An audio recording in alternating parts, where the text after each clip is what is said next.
اب معیشت سے جڑی خبر کی طرف آتے ہیں۔ وزارت خزانہ نے ملکی ٹیکس نظام میں بدعنوانی کے خاتمہ اور اصلاحات کے لیے کمر کس لی ہے۔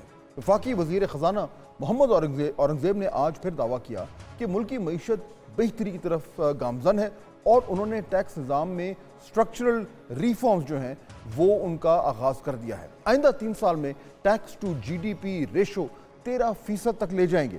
ٹیکس ٹو جی ڈی پی کی موجودہ شرح 9 سے 10% ہے۔ وہ افراد زر کو کنٹرول کرنے کے لیے اقدامات کر رہے ہیں۔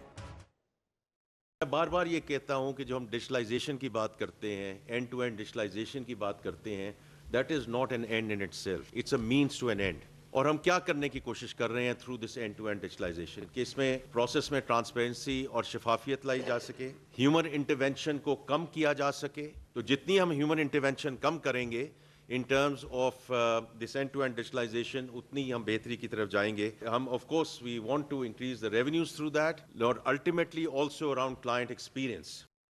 وزیر خزانہ کا مزید کہنا تھا کہ ان کی کوشش ہے کہ دیانتدار ٹیکس پیئرز پر کم سے کم بوجھ ڈالا جائے۔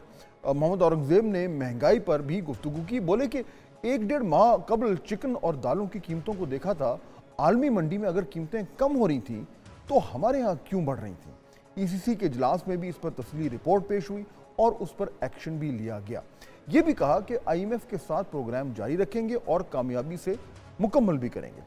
اس موقع پر chairman F B R Rashid Langrial نے بھی اپنے ادارے کی کارکردگی کی جو رپورٹ ہے اس کے بارے میں بتایا کہ ان کا فوکس اب ٹاپ 5% لوگ ہیں۔ 1,69,000 مالدار افراد کو نوٹسز جاری کر دیے گئے ہیں۔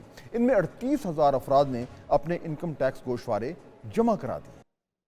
تو ٹاپ 5% میں سے جو 3.3 ملین لوگ ہیں، اس میں سے 6 لاکھ لوگ، یعنی 33 لاکھ میں سے 6 لاکھ لوگ اسی کیٹیگری میں فائل کر رہے ہیں اور 620 ارب کے قریب یہ پے کر رہے ہیں۔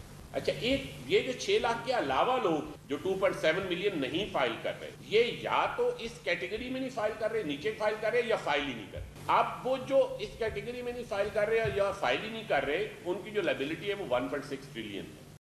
ناظرین، وزارت خزانہ کا اپنی ٹیم کے ساتھ پرفارمنس اور اصلاحات کے بارے میں بریفنگ دینا اچھا اقدام ہے، مگر ان اصلاحات کا جب تک عام آدمیوں کی زندگیوں پہ اثر نظر نہیں آئے گا تب تک یہ بیانیہ بکے گا نہیں۔ کہا یہ جا رہا ہے کہ اس حکومت نے اکنامکلی جو ہے وہ حالات کو بہتر کیا ہے اور جو میکرو اکنامک انڈیکیٹرز ہیں وہ بڑے اچھے ہو گئے ہیں، اور یہ کہ اسٹرکچرل جو ریفارمز ہیں اس کا سلسلہ بھی شروع ہو گیا ہے۔ یہ بیانیہ بیچنے کی حکومت بڑی کوشش کر رہی ہے، لیکن اس طریقے سے یہ بکتا ہوا نظر نہیں آ رہا، کیونکہ عام گفتگو میں کہیں اس سکسیس کی، اگر اس کو سکسیس کہیں، وہ نظر نہیں آتی، اور ہر طرف سے فیڈ بیک یہی آتا ہے کہ جی جب تک ہمیں اپنی زندگیوں میں کچھ بہتری نظر نہیں آئے گی تب تک یہ بیانیہ جو ہے وہ کاغذوں تک ہی محدود رہے گا۔ تو جہاں بہت سارے بیانیے بنانے کے حوالے سے حکومت کے فیلئر کا ذکر ہوتا ہے، یہ کہنا میرے خیال میں غلط نہیں ہوگا کہ اکنامک سکسیس جو اب تک نظر آ رہی ہے اس کو بھی صحیح اور مؤثر طریقے سے